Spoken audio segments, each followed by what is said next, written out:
Yes, I think one of the things in this album, on some, not all, but some of the tracks, is spot the saxophone. What noise is it making this time? And can you, it ain't going to be Baker Street. I'm telling you that. Yeah.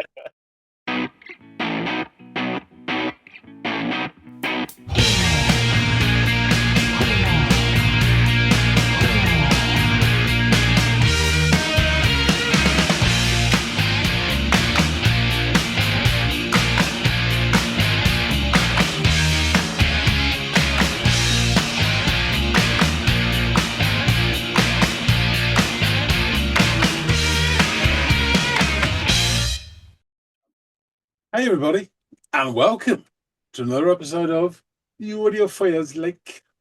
My name's John. His name is Andy. Yellow, red, black or white, add a little bit of moonlight for this intercontinental romance. More of that later. But first, because it's Friday, yes, it is, we are going to listen to a special track selected by one of our wonderful viewers. So in this case, Buster Rab Cat, they left a comment in our episode, City Poison by Moonshake, and they suggested Tar Baby by Moonshake, which is off the same album. So I'm familiar with this song, and so Lucky Andy will be going off and dancing around his handbag to this tune. Um, Yes, I I will think be. you fairly enjoyed City Poison.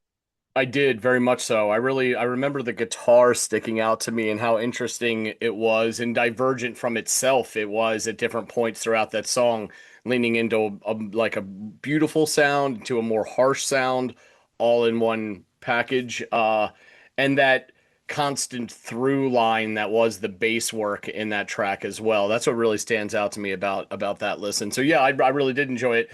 And to be fair, I was looking forward to giving them another go. So this is a perfect excuse to do so. Name's a little dubious, but I will endeavor to We'll get go. into that as well, but yeah. Okay, excellent. Yeah, I'd like to hear the explanation as to why that was the name they chose for this track. But let me go off and see what it sounds like, and then come back, and then we can chop it up a bit.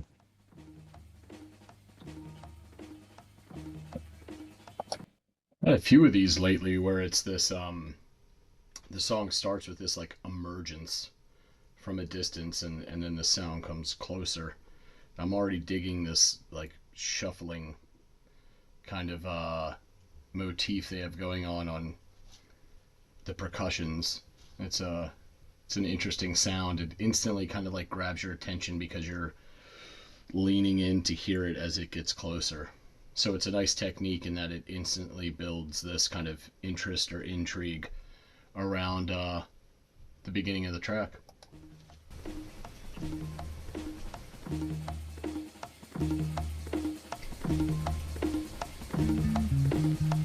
Little bass.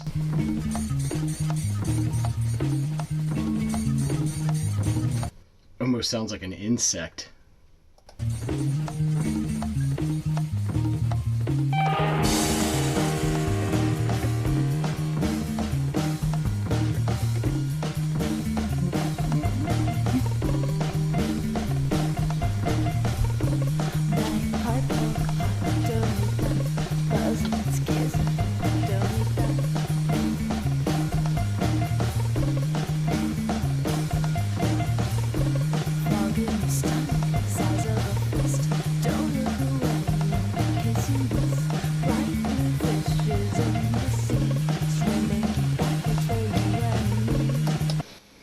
This is really interesting. I know we've also talked lately about these ineffectual vocals, often found in lo-fi music, but not exclusive to that subgenre. I think this is another case of that. I remember discussing this band in the past, and there being like I think at least two vocalists, a male and then a female. So this is obviously the female who is providing the vocals in here, and it's there. More of that intrigue exists because you're like leaning in to listen, but it for the most part seems like an act of futility. I hear bits and pieces of what she's saying, but not really this whole narrative that I can wrap my head around. The interesting scratching beeps on the, like, because they're so taut and tight on the guitar, almost it translates almost like Morse code, which is also very cool and interesting. And I'm loving this almost quasi jazz esque uh, kind of drum style that we're getting.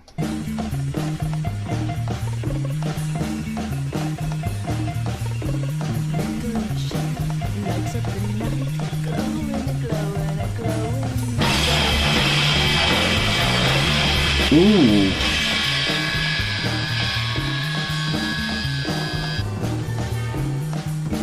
Jagged, angular guitar just making a cameo out of nowhere and then kind of almost instantly retreating.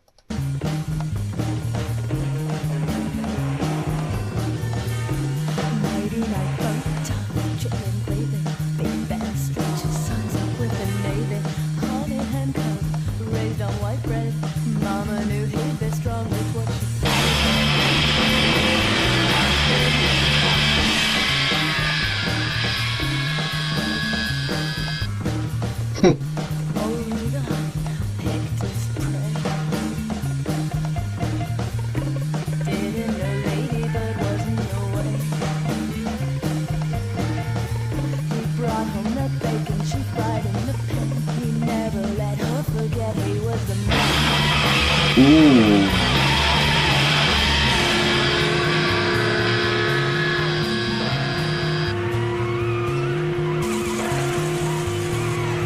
Like a rattlesnake.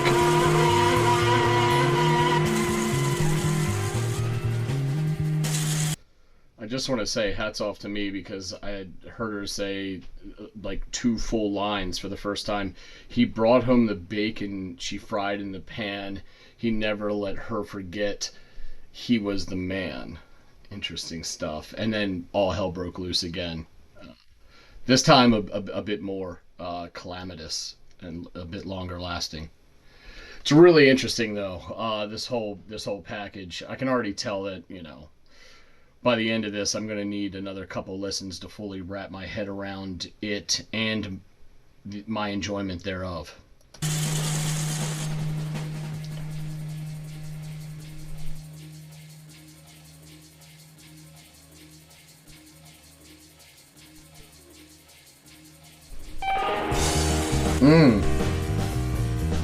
And that bass is lower.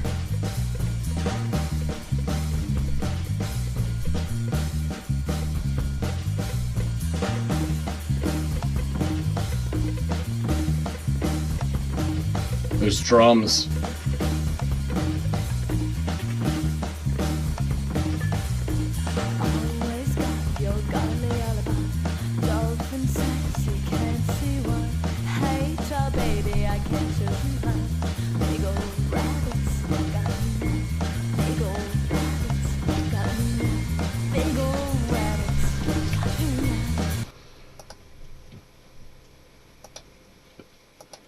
Wow, that was really, really interesting how abruptly that cut off there at the end. I wonder if like the next track instantly picks up there. Nonetheless, that was a really fun listen, and I don't know, just something about that do do do do do do do. It's almost hypnotic in the way that that bass just kind of like steps along and kind of bobs along with that really seemingly jazz inspired drum motif. I probably my favorite part in the song is all the rhythmic touches throughout it. Though, I mean, you can't really deny the intricacies of the guitar stuff in here, like the little touches. Yeah, there's those bombastic, jagged chord strikes that appear a few times throughout. The last one kind of expands a little bit, but it's really the little scratches and burbles on the guitar that make its appearance so interesting in this track. And I thought I also heard like clipped strings, maybe orchestral in nature throughout this track as well, or at least in the latter portion of it, I believe. This is another that really underscores what I mentioned a moment ago, which is I want to listen to this a couple more times to fully uh, attempt, I should say, to attempt to fully pick up on all the little moving pieces sort of beneath the surface in this track. It's very interesting. I do like it. I think that there's room for me to like this even more than I do just on one listen, but that's kind of the nature of the beast. If it's not like a, you know, little pop ditty, which hey, there's room for liking in the world of music. If it's not one of those, it usually it requires a second or third listen because you can listen to a pretty cut and dry pop song and get a good understanding of where it lands with you. This is a little bit different, and in a good way. I really I did enjoy it. I just think that there is room for this to grow on me even more because of some of the pieces I may have missed just giving it one initial listen. There's more to enjoy in this track. I'm quite sure of that. So yeah, I look forward to giving this another spin. I also look forward to hearing what John has to say about this excellent shout. So let's get back to him. Mario Andretti is back. So you've had a listen to Tar Baby by Moonshake. Please tell us all what you thought. Well, there were some similarities in what I heard here, and then there were also huge pieces of divergence where they didn't sound the same at all.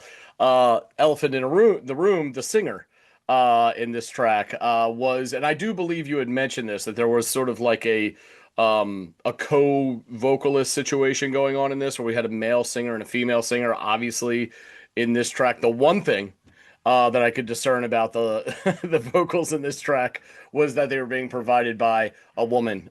So we got that down.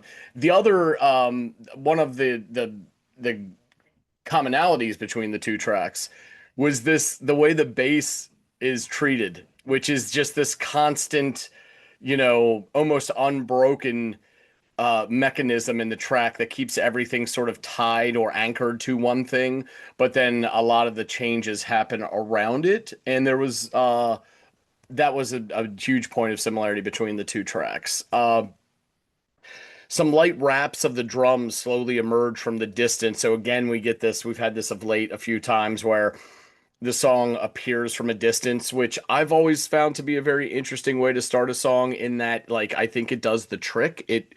If it starts back here and you're listening, you tend to want to like almost physically lean in to hear it. So it grabs your attention. It forces the listener's sort of attention to be pulled in or centered or at least not distracted so that they can hear the onset of the music if they're invested, which I was. So it was really fun to kind of hear the sounds evolve and approach out of the gate. And they're really percussive in nature, all of this in the early days here. So we get like possible hand drums, like a ticking sound, a buzzing or a winding, and then an almost insect-like sound. Just to name a few, having grown up in the country with the windows open, you hear all these different, crickets and locusts and cicadas and all these things, and it had very much that legs or wings rubbing together effect that so many insects, when there's a lot of them, can sort of fill the air with. So I was like, oh, this is really an interesting sound. The bass meanders along into frame as this is unfolding as well. And then at the 30-second mark, this jagged, angular guitar strum scrapes across the soundscape. And this style of the guitar is one of the two styles that were kind of on display back when we did City Poison. There was this really bright beauty to some aspects of it, but there was also this jagged, angular nature to other bits, and this is that. Um, and it's striking because you're not really used to it. You're like, all this is still kind of foggy and coming into frame, and your brain's kind of wrapping around it, and then all of a sudden, and you're like, holy shit. So yeah, it definitely got my attention. Uh, so yeah, that the guitar then begins to inject these tight plucks that kind of sound akin to a Morse code sequence. That's how taut and tight they are. And semi-rapid, like they're coming pretty quickly to the point where it would almost sound like an old like wartime message being sent across the wire. And while this is happening, the bass continues to bob beneath, along with this shuffling percussion motif that we have. And man, I know we've discussed lo-fi ineffectual vocals of late, but this might take the cake as far as a female vocalist is concerned, as her voice joins the mix. And again, this is hearing it. I was struck by the faint memory of our discussion about the two individuals who shared the singing responsibilities for this band. This obviously wasn't the gentleman from the last video. Her delivery here is quite buried and hard to discern, but I think I caught her saying a couple of lines out of the gate, each of which were punctuated with "don't eat that." And frankly, that's the part I caught. It was lines and then "don't eat that," then a line and then "don't eat that." So I think she said something about the size of your fist or something, like, I don't know. The jazz-esque shuffling drums, bobbing bass line, and darting bits of guitar plucks continue as our narrator also continues to mumble her way through the tune. She says something, perhaps repeated, about growing or glowing. And then this abrasive guitar chord cuts through the soundscape like a farmer's scythe yet again, just mowing everything down in its path. The music persists in the wake of this, and emerging now, for the first time, are these itchy bits of string, like twitches and scratches. It almost sounds like pizzicato, but on the guitar, rather than conventional orchestral strings, unless maybe they were in there too. But they sounded very electrified, so I assumed that it was guitar. But it had that itchy, plucky kind of sound to it.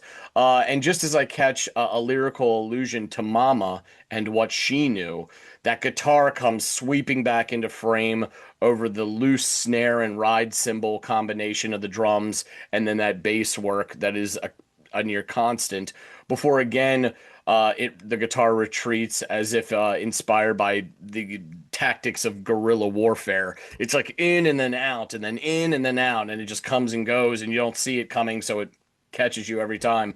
Uh, then, and I don't know how I pulled this off, but I catch two whole lines in succession of lyrics. So, I don't want to toot my own horn, but toot toot. She offers up, he brought home the bacon she fried in the pan. He never let her forget he was the man. And after that, the screeching guitar again elbows its way into the mix briefly before evacuating, giving way to this faint whining, a thrum of the bass, and what sounded like a golf course's sprinkler system working in the distance. But then there's this nice strum of the guitar that spreads across the soundscape, reintroducing the rhythm section in all its bobbing and shuffling glory.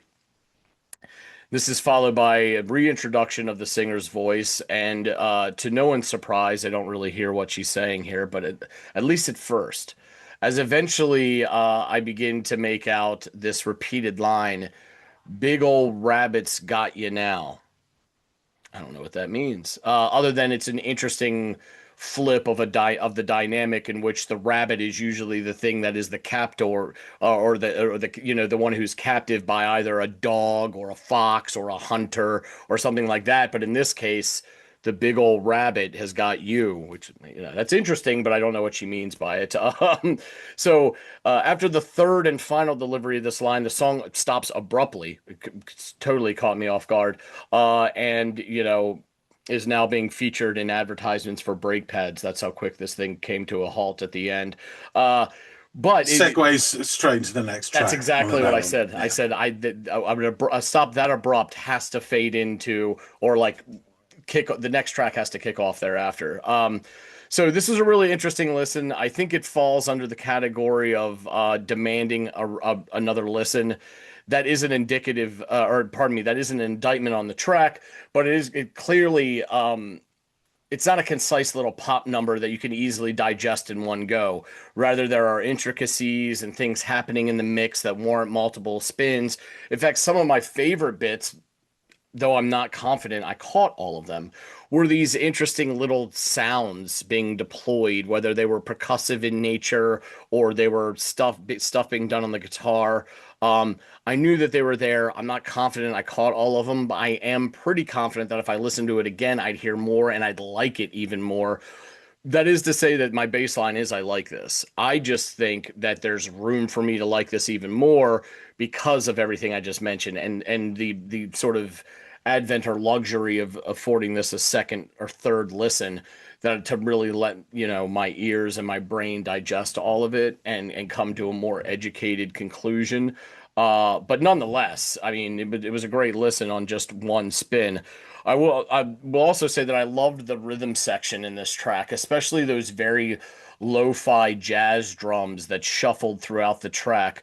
Though hats off to the quirky bit of bass note bobbing as well, which actually it was a bit high for most of the part, but then toward the end it was this sort of the similar motif but played lower on the guitar or on the bass, and I noticed that and that stuck out to me as well. I really liked both the bass and the drums in this track, so I look forward to giving this another fair shot to help me better solidify my level of enjoyment I got from listening to it. But there's certainly something there, which makes this a great shout by Buster Abcat or Bustrib Cat or however he wants or they want to go. But it was a really great shout by them. So tell me all you know, John. So, Andy, yeah, I'll get into a sec. There's not a lot to go into, to be honest with you, but so obviously, Buster Rapcat put a comment on the episode Sea Poison. I'll put a link in below because I talked a lot more about the band in that, so you can go check that out. Yeah, this is a really interesting song. It's one of the more demanding songs on the album in terms of but there's a lot in there. And I thought about this when you were up to listen to it. Well, I wonder how much Andy will enjoy this. And I thought he'll enjoy trying to work out what the hell those noises are. So yeah, fair enough. That's, you know, And what they the sound like, but probably aren't. For instance, I don't think they yes. had an orchestra of insects for that one portion, but it was cool how it sounded like that. Also, the sprinkler system thing, there was a lot, and I'm sure there's more. So you're right. Yeah. I was looking for stuff to include in this research. There's not a lot, and there was a very long interview with the main man himself, Okay. David Callahan, and he talks about his like sampling and all the stuff he puts into music, along with the other co um, originator of this, Margaret Fiedler. But we'll get into it. So this song is the second track on the album Eva Luna by Moonshake. So personnel, just to recap, David Callahan, vocals, sampler, guitar, etc. It says here. Margaret Fiedler, vocals, sampler, guitar, synthesizer, cello, etc. John Fredette, bass. Mig Morland, drums, percussion, and for the album, additional musicians, Terry Edwards, trumpet, saxophones, and Yvonne Lacey, flute. So yeah, we spoke about this in the previous one. There's this schizophrenic approach to this album, and they come at different ways. They do both influence you, so they're co-writers, but one will write a track, one will write a different track, and then influence the others slightly. But it's it's 80% their track or whatever, and they again taking turns in terms of the vocals as well. So you get a more guitar, it's not fair to say this, but generalized, more guitar approached songs from David Callahan in general. There's more angst and directness with him in terms of almost this anger and this thrust. Margaret's songs creep you out. She Yeah. has this undertone which is really sort of strange, and sometimes it's got a country feel to it, sometimes not. But it's this weird sort of not it's spooky nature to it. Really interesting. Both, I love both. So I found a couple of articles. One's just about the album and stuff, and one's a bit more, which is quite interesting. So, frequency.org, they wrote about the album. The raw energy of Eva Luna was and still is an utterly satisfying listen, especially if life has dealt you a nasty surprise or two and you really need to vent. Each song Kilter kittens the frustration out of that snotty swizzle with plenty of unruly spanners and razor-tight acidics. Man, it's great to have this back in my lug holes. It really is. Those spiky slants and clatter-clustered stomps are to die for. The mangled genius of Tar Baby's acidically challenged moments grenade grilling you silly. Eva Luna is one of those albums you need in your life, unapologetic and triumphant. Its squabbling layers gristling your head like an unholy hangover, firmly shaking the mundane clean away as your jangling body is happily hot-wired to this puppeteer's twisted winds. So he liked it, I know. Um, so I think there was a sort of reviews about it because it was they re-released their 30-year anniversary of the album, obviously a few years ago. So Louder Than War did a really big, long retrospective on the whole of the band's time, but particularly focusing on this album. So I've cut a few bits out just to give you a more rounded perspective. So with two main songwriters, guitarists, sampler operators producing a 50-50 split in compositional output, Callahan and Fiedler were like yin-yang polar opposites. Both traded off each other with such incredible gravitas that it added to the frisson of every single track they ever released. So released in October 92 and taking its name from a novel by Chilean author Isabel Allende, the debut Moonshake album is a formidable statement of intent. There were 3 EPs that preceded that were only partly representative and do not prepare yourself for the full, exhilarating Stern and Drang of this 10-track offering. Don't get to say that very often. On first listen of the album in its entirety, I was to say, at least, instantly blown away by its utterly spellbinding, dizzyingly genre-defying approach at articulating explicitly the sound of a city in the throes of urban psychosis and derangement. We definitely got that with City Poison. I think this is without the question. Boothscape. The most arresting feature is how different the 5 songs sung and written by Callahan are, structurally as well as sonically, to the 5 penned by his creative foil and band equal Fiedler. The formers are all angry, vitriolic diatribes about human injustice and dysfunctional societal subjects set to keening, urgently propulsive arrangements underpinned by those huge dub bass lines, off-kilter hip-hop drum patterns and topped with shards of acidic, coruscating post-punk guitars with all kinds of disoriented samples thrown into the mix, banger motifs, shrieking bass, brass and saxophone interjections, although some of these are also played live, detuned keyboard effects, creaking doors, machinery, etc. The latters, which you just listened to, are more subtle and cryptically insidious. Never has the art of whispered vocals carried with it such an air of true menace and unease. Whilst Fiedler's vocals may be low in the mix, no kidding, the discordant maelstrom that whips around her, sometimes delivered through defiantly obtuse jazzy time signatures, creates an even greater sense of dislocation. The fact that many of her lyrics concern psychological dread, neurotic sexual obsessions or depravity and suburban paranoia merely accentuates this. Due to this dichotomy, the dynamic shifts on some of her compositions are, if anything, even more polarized and extreme than that of those of her writing partner, who favors a more direct and straight between the eyes approach. Tar Baby has quite possibly the most extreme sonic disparity of all the tracks here. Fiedler's whispered treatise about eco issues and vegetarianism is set to a jazzy shuffle that creates a sense of disquiet already via its battery of samples. God only knows where some of these sounds are, but they're bewitching all the same. But then you're jolted upright and knocked clean off your seat when a colossal, deafening crash of guitars and squawking sax slam in suddenly without warning and trails off into feedback. Wow. Before the whole thing circles around, ready to hit you again once more for 6. It comes across like a sadistic Raymond Scott cartoon score to a combat scene. It's truly spellbinding, and the final cacophonous climax ebbs away seamlessly into the next track, seen and not heard. Eva Luna really is one hell of a groundbreaking album. It stands resolutely alone amongst all the albums released in '92, as no other band has managed to create anything remotely similar before or since. It really is a unique album with few equals.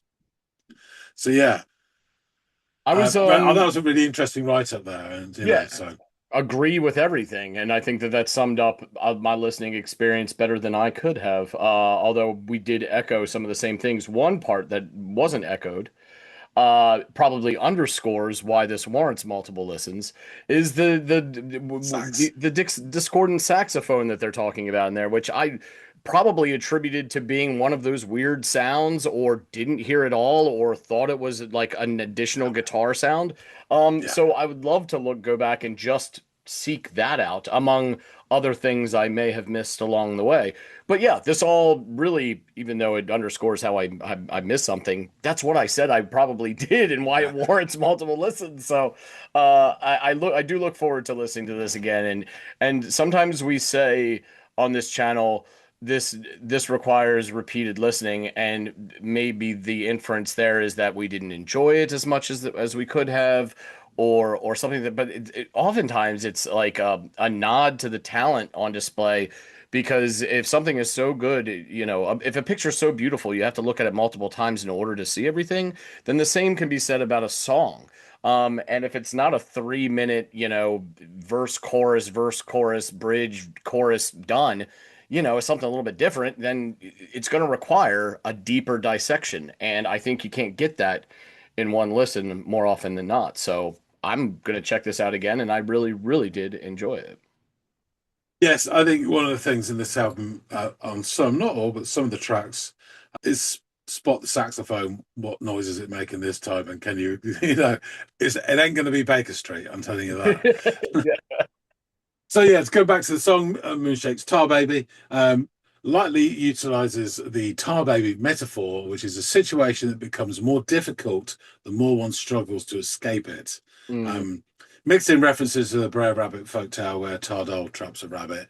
The lyrics evoke themes of entrapment, control, and being caught in a difficult, sticky situation. And I think that relates back to this relationship within it, and also mentions of this vegetarianism. God knows why.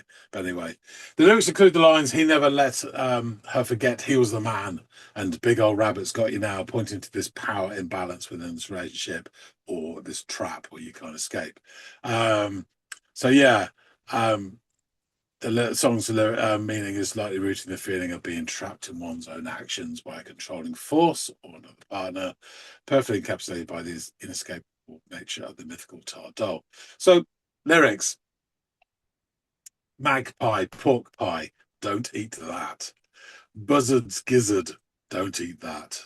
Frog in your stomach the size of a fist, don't look away in case you miss. Bright blue fishes in the sea swimming backwards for you and me. Licorice eels light up the night, glowing, a glowing, a glowing bright.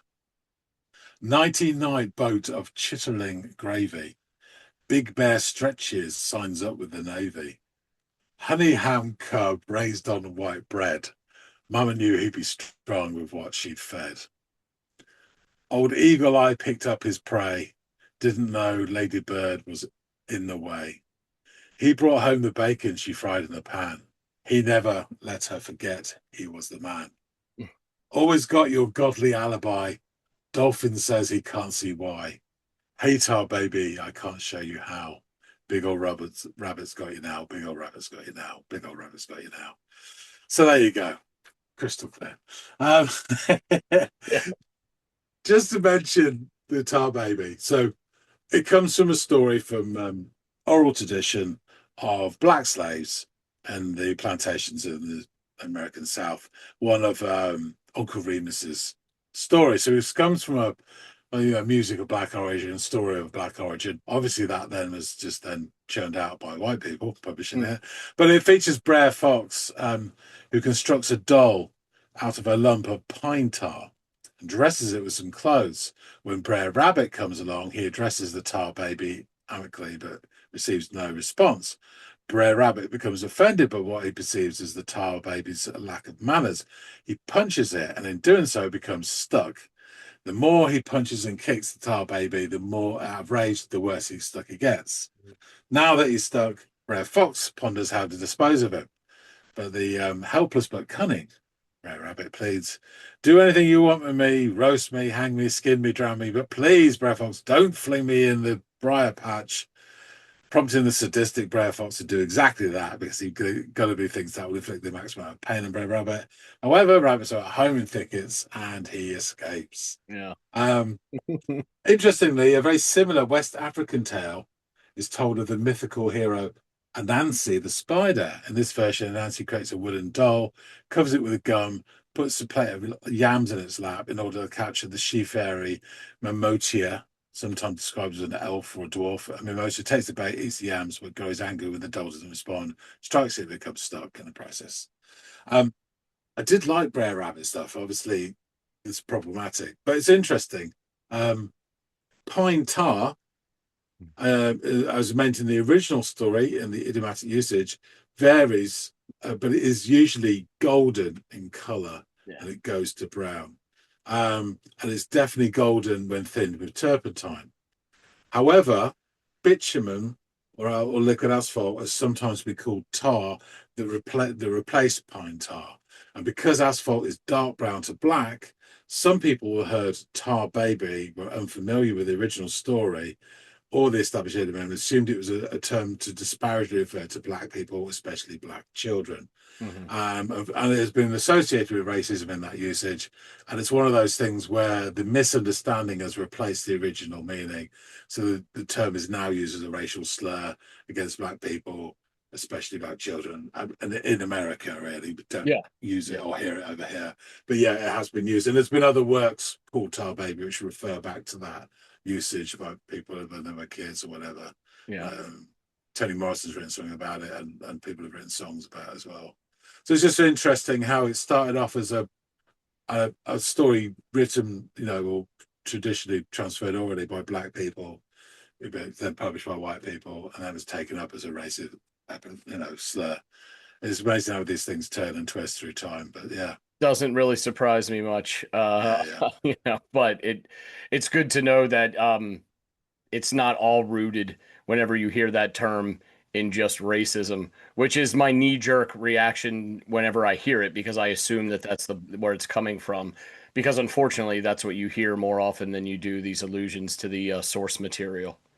Yeah, but it's like the Tales of Brer Rabbit. If you take out the sort of the old guys, Uncle Remus and all that, and just have these wily creatures and the trickster there, and Brer Rabbit's like Lockie, isn't he? He's the god of mischief. I used to love all that shit, Yeah. But again, the way it was then presented, I think in television form, was very much this sort of problematic figure. Yeah. There you go. Yeah. Very interesting stuff, and really interesting song as well, with a Very much so. quite unique sonic landscape. And she must have been a barrel laugh to go out for a pint with after the show. But anyway, I'm glad you enjoyed it, Andy. It is a song which bears repeated viewing, and sort of get aspects of it open up each time you listen to it. You're definitely not going to get it all straight away. Yeah. But cool. Yeah, I think this is a great shout. Interestingly, just to sidebar a second, the band that David Callahan was in before this was called the Wolfhounds. And I'm not listening to their stuff, and I have been listening to their stuff recently.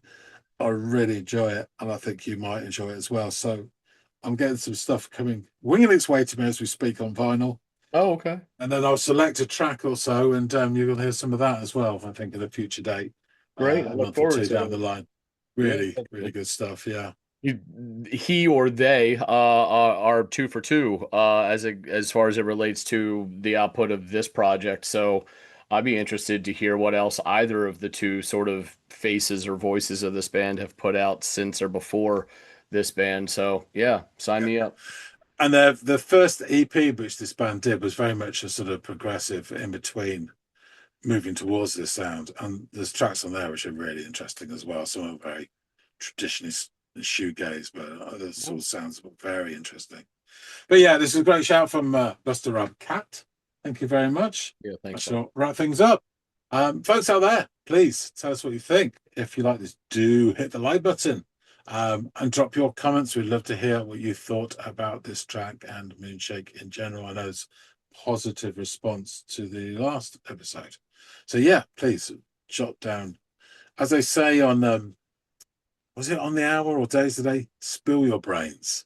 Um, if you're wondering how come Buster Rap Cat's got their track on here, well, simple. Just drop a comment in any one of our episodes suggesting a track for us to listen to. If at least one of us hasn't heard it before, then we'll add to the list. And at some later date, when we're all very old and tired and can't remember our own names, um, just constantly asking, "Is it dinner time yet?" Then we will do that track, and then only then. But please just drop it down, and we'll get to it eventually.